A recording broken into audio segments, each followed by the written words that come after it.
High বন্ধুরা, আপনারা সবাই কেমন আছেন? আজকে আমার প্রথম ভিডিও টিপস অ্যান্ড ট্রিক্স। আশা করি কারো বিফলে যাবে না, উপকারে আসবে।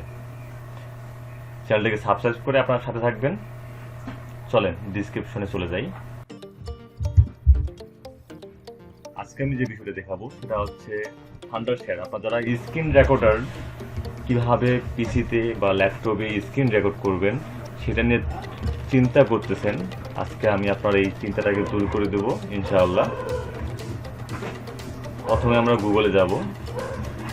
আগে আমরা এই অ্যাপটাকে এই সফটওয়্যারটাকে কীভাবে ডাউনলোড করতে হয় এটা দেখে নেব।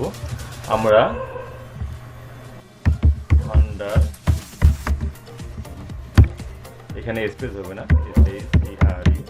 শেয়ার, এখানে নিচেই দেখতে পাচ্ছেন যে স্ক্রিন রেকর্ডার লেখা আছে। এখানে ক্লিক করব। প্রথমে যেটা পাবো সেখানেই ঢুকে যাব। যাওয়ার পর সরাসরি ডাউনলোডে ক্লিক করব। এখানে আমার আগে যেহেতু আছে সেজন্য এই লেখাটা আসতেছে। আপনারা এখান থেকে ডাউনলোডে ক্লিক করলে অটোমেটিক ডাউনলোড হয়ে যাবে। আশা করি বুঝতে পারছেন। তারপর ডাউনলোড করার পর আপনারা এটাকে ইনস্টল করে নেবেন।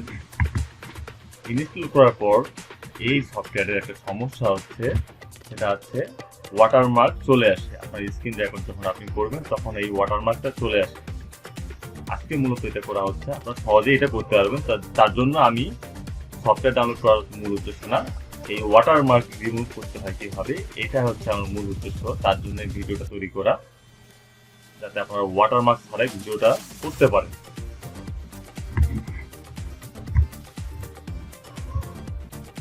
আপনি প্রথমেই আপনার সফটওয়্যারের মধ্যে যাবেন, যাওয়ার পর ক্লিক করবেন। তারপর হচ্ছে ওপেন লোকেশন। ওপেন লোকেশনে যাওয়ার পর এখানে ল্যাঙ্গুয়েজ লেখা আছে, এই ল্যাঙ্গুয়েজে ক্লিক করবেন। ল্যাঙ্গুয়েজে ক্লিক করবেন, ডবল ক্লিক করার পর এখানে আমরা খুঁজবো হচ্ছে আমাদের ইংলিশ। এই ইংলিশ লেখাটাকে খুঁজবো। আশা করি বুঝতে পারছেন, সহজভাবে বুঝাই বলতেছি। ইংলিশ লেখাটাকে আমরা ওপেন করব। এখানে অনেক হিবিজিবি আসছে, আপনার এটা নিয়ে কোনো চিন্তা করতে হবে না। আপনারা দেখবেন যে কোথায় ওয়াটারমার্ক লেখা আছে, অর্থাৎ thundershare.com, আমরা সেটাকে খুঁজব। আশা করি নিচে আছে।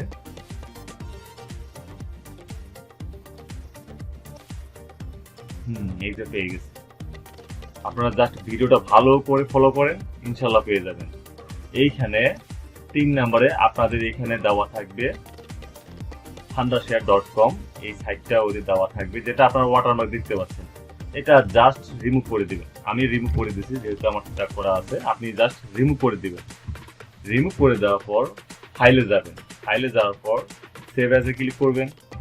সেভ অ্যাজে ক্লিক করার পর যা আছে ইংলিশ, যা আছে এই ইংলিশ এইভাবেই এটাকে সেভ করবেন। তবে এটা আপনি ডেস্কটপে যে কোনো জায়গায় সেভ করতে পারেন, কোনো সমস্যা নেই। তবে আপনি খুঁজে পাওয়ার জন্য, সহজে পাওয়ার জন্য আপনি ডেস্কটপে সেভ করবেন। ডেস্কটপে জাস্ট সেভে ক্লিক করবেন। সেভে ক্লিক করার পর আপনি এটা কেটে দেবেন। দেওয়ার পর আপনি এখান থেকে ব্যাক নেবেন। ব্যাক নেওয়ার পর আবার ল্যাঙ্গুয়েজে ঢুকবেন। ঢুকার পর আপনি যেটা করছেন এটাকে আপনি এখানে দিয়ে দেবেন। দেওয়ার পর replace the file in the destination click করবেন। কন্টিনিউ। ওকে, এখন আপনি যদি স্ক্রিন রেকর্ড করেন আর কোনো সমস্যা হবে না। ইনশাআল্লাহ বিষয়টি বুঝতে পারছেন। আজকে এই পর্যন্ত। অবশ্যই চ্যানেলটাকে সাবস্ক্রাইব করবেন। আবার নতুন নতুন কিছু টিপস এবং ট্রিক্স পাওয়ার জন্য আমার পাশে থাকবেন এবং সাবস্ক্রাইবের পর পাশে বেল আইকনটি ক্লিক করে দেবেন। আল্লাহ হাফেজ।